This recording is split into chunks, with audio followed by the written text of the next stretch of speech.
a little bit.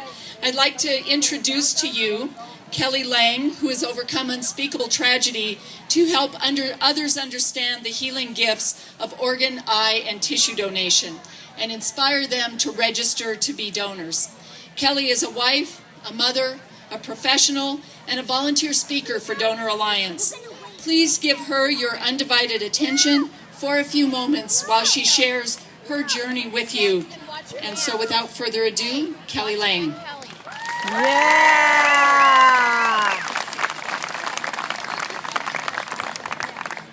Good morning. My name is Kelly.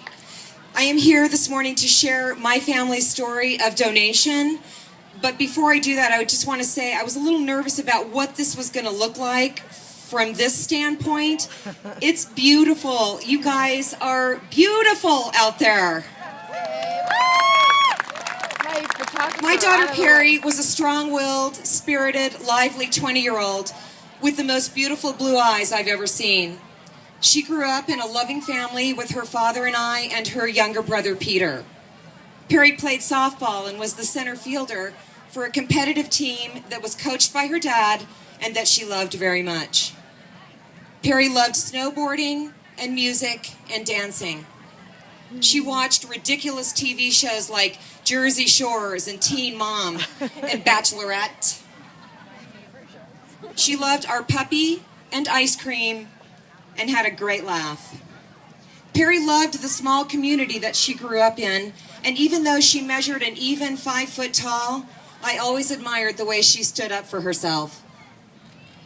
She was a great friend, a devoted sister, and a loving daughter. Perry was attending a local cosmetology school with the intent of finishing her education and beginning her career while also preparing to move out of our home and into a condo with some friends. That girl was making plans. Perry had hopes and dreams and goals. These were things that I knew about Perry. What I didn't know is that she would be a hero.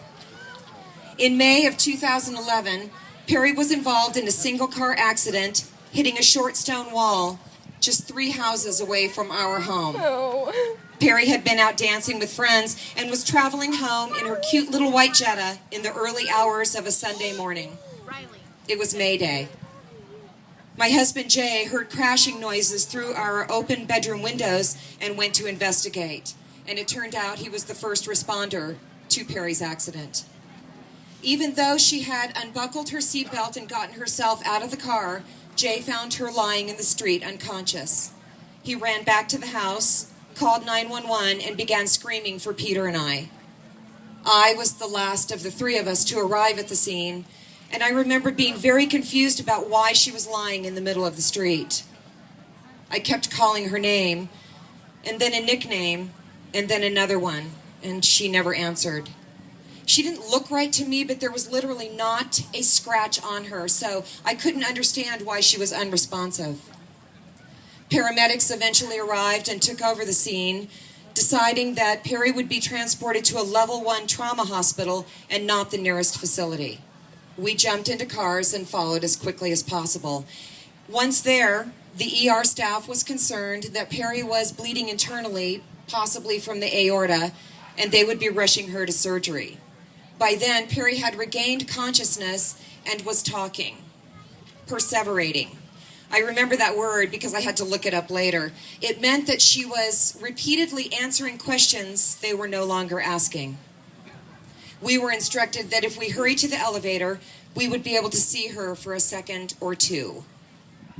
She had been crying, I could see immediately, and she was terrified. I had only enough time to kiss her beautiful face and tell her we would be right there when she got out of surgery.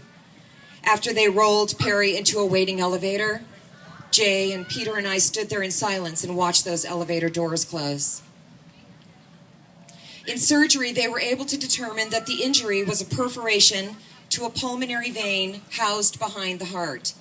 The repair was made, and we were so grateful. But on bypass, Perry had gone without blood and oxygen to the brain. Following surgery, the plan was to keep her in a drug-induced coma for several days and hope for the best. It was a wait and see, and I swear to you right now, it never occurred to me that she would not be coming home with us after an appropriate recovery. The 5 days that followed were spent in TICU and filled with tests, procedures, consults, and discussions. Hundreds of visitors graced that waiting area. Through it all, Perry never regained consciousness.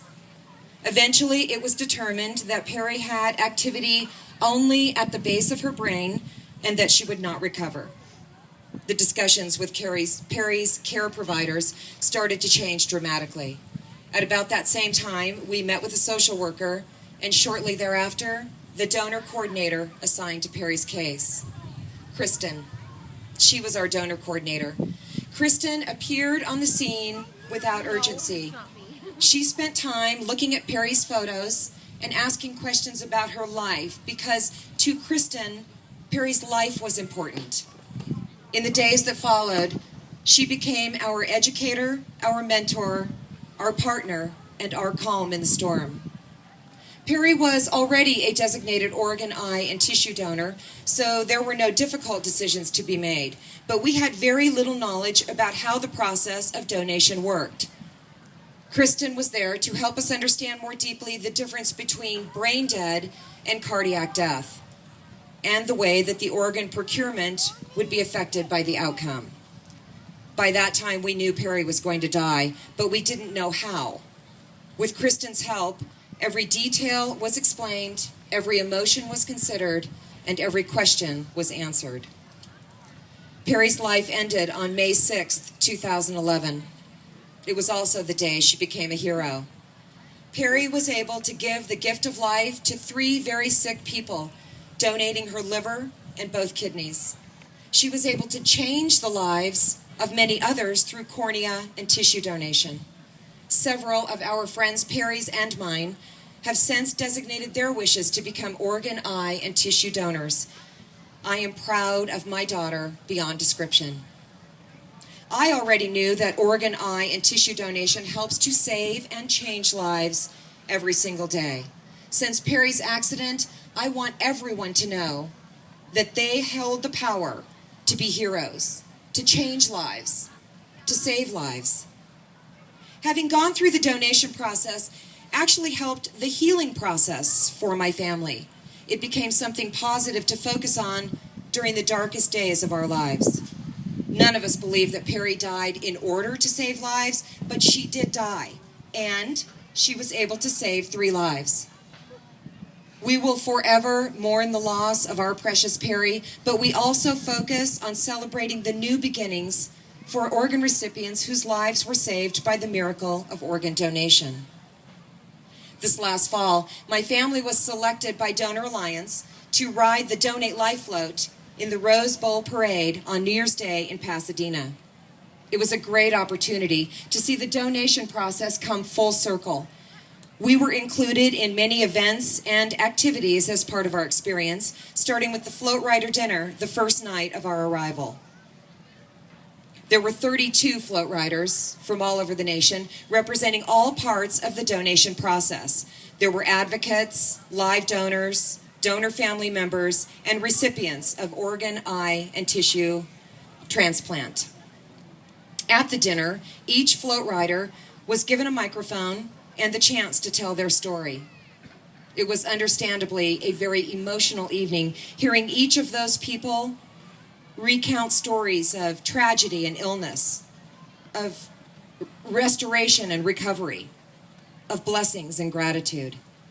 Each day in Pasadena brought new experiences and created heartwarming activities, or heartwarming memories. We worked as a team to decorate the float with flowers of every size, shape, and color. We united hand in hand to encircle the Donate Life float, while tearful judges noted the craftsmanship and the beauty of our entry. We cheered at the side of our loved ones as they floated by on a bed of flowers, waving to the masses of people. We celebrated together. We cried together. At the time of Perry's death, Jay, Peter, and I established the Perry J. Lang Memorial Foundation. The foundation was formed as a way to commemorate the beautiful spirit of Perry. Money raised is used to gift scholarship money to B softball players entering their first year of college. Currently, the foundation hosts 2 annual fundraising events, the Perry J. Lang Memorial Softball Tournament. It's a USSSA sanctioned competitive tournament held in July. And the Perry J. 6K Trail Run, the inaugural, held just last March at Bear Creek Lake Park in Morrison. The first Perry J. 6K was a great success, and we had the opportunity to reunite with several of our friends, Perry's and ours. The day was made even more special because in attendance were two of Perry's Oregon recipients. Jay, Peter, and I had the great pleasure of meeting them that morning before the event. We knew they were going to be there, but I had kept it a secret from most of the other participants. It is incredible to see that both of them, through the miracle of organ transplant, have been awarded a normal life. They were, not all that long ago, very, very sick people. And just like those float riders we spoke with in Pasadena, they spent every day hoping for a call they feared would not come in time. And here they were, standing in front of us, my daughter's organs having saved their lives.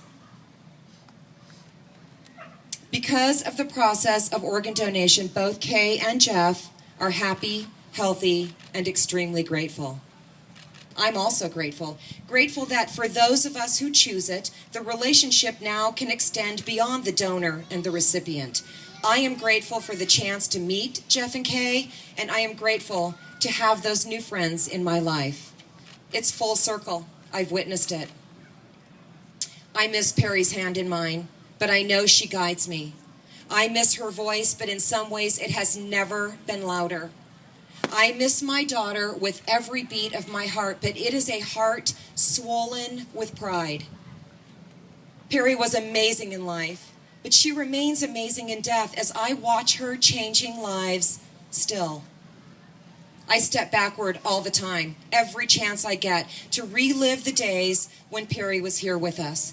But I also want to go forward, surrounded by Perry's beautiful spirit, to help spread the word. Lives are saved every day with the process of organ transplant. Everybody has the chance to be somebody's hero by designating their wishes to become a registered organ, eye, and tissue donor, and then sharing those wishes with their loved ones. It feels a little bit like preaching to the choir to be up here standing here telling you the importance of donor designation. All of you standing side by side on this great day of celebration and awareness, OPOs, medical professionals, advocates, live donors, donor families, recipients, new friends, and old. I ask that we work together now to start the ripple. Let's get this passionate message beyond our own earshot, beyond these beautiful trees, and beyond this historic park. Let's chant together, donate life. All together, donate life! Donate life! Donate life! Donate life! Donate life! Donate life!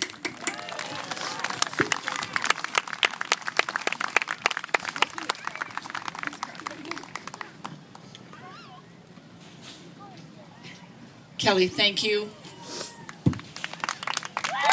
You're so eloquent at such a difficult time. So, Kelly, don't be going anywhere yet. So wasn't that a great presentation by Kelly? I mean, heartfelt. Thank you. And I'm sure she expresses much of what many of you are feeling today. So we have some special guests. Maybe if you would come up here in front. I understand certainly it's easier to see you.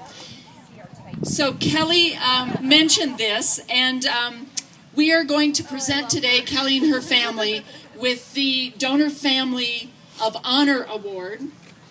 Oh my gosh. Which is right here, for her work with Donor Alliance and for the continued advocacy that she does in memory of Perry. So to you and Jay and Peter, congratulations, a surprise. And even a better surprise, are standing to your right-hand side of the screen, are the two recipients that Kelly talked about.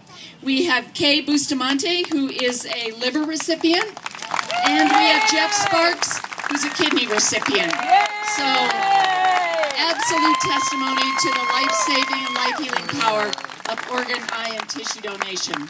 So thank you for being here. You both look wonderful, and thank you for continuing to spread the word. You're very welcome. So I'm going to hand the mic over to Andrea Smith, who is our Director of Communications, for a few final thank yous.